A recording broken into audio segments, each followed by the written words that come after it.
এবার প্রতিনিধি নিয়োগ নিয়ে চলমান বিবাদের জেরে ব্রাজিলে বন্ধ হল সামাজিক যোগাযোগ মাধ্যম এক্স। দেশটির সুপ্রিম কোর্টের নির্দেশে শুক্রবার দেশটির টেলিযোগাযোগ নিয়ন্ত্রক সংস্থা জনপ্রিয় সামাজিক যোগাযোগ মাধ্যমটি বন্ধ করে দেয়।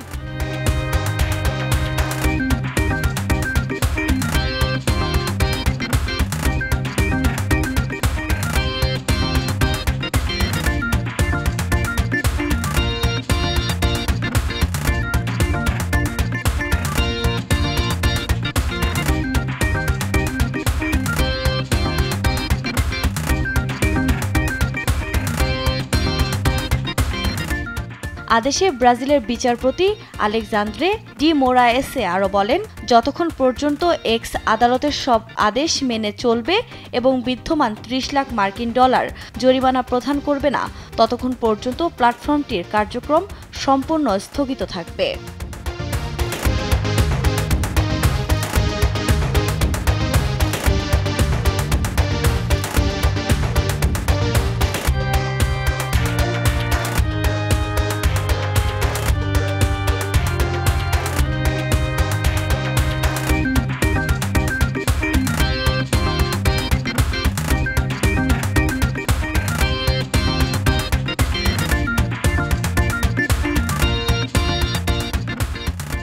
এদিকে ইলন মাস্কের প্রতিষ্ঠানকে অবশ্যই আদালতের নির্দেশ মেনে চলতে হবে বলে জানিয়েছেন দেশটির প্রেসিডেন্ট লুলা দা সিলভা।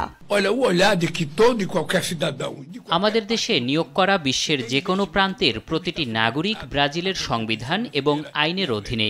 অতএব যদি সুপ্রিম কোর্ট একটি সিদ্ধান্ত নেয় যে একজন নাগরিককে কিছু জিনিস মেনে চলতে হবে এবং আপনি হয় সেগুলি মেনে চলেন বা অন্য মনোভাব থাকতে হবে। আদালতের এই আদেশের নিন্দা জানিয়েছেন ইলন মাস্ক। একই সঙ্গে এক্সে এক পোস্টে ব্রাজিলিয়ান বিচারপতি স্বেচ্ছাচারী আচরণ করছেন বলেও অভিযোগ করেন তিনি। এছাড়া বেশ কয়েকদিনের সরকারের অনুরোধে ব্লক করা অ্যাকাউন্টগুলোর বেশিরভাগই সাবেক প্রেসিডেন্ট ডানপন্থী নেতা জেইর বলসোনারোর অনুসারীদের ছিল বলেও জানান মাস্ক। বিভিন্ন আন্তর্জাতিক গণমাধ্যমের প্রতিবেদন অনুযায়ী ব্রাজিলের আইনের সব প্রযুক্তি সংস্থার একজন প্রতিনিধি রাখতে হয়, যিনি দেশটির আইনগত বিষয়গুলো দেখভাল করবেন। সুপ্রিম কোর্টের বিচারপতি তাদের প্রতিনিধিকে গ্রেফতারের হুমকি দিয়েছে এমন অভিযোগে চলতি মাসে এক্স তাদের ব্রাজিলিয়ান আইনি প্রতিনিধিকে সরিয়ে নেয়। আফরিন মৌ, নিউজ ডেস্ক, দেশ টিভি।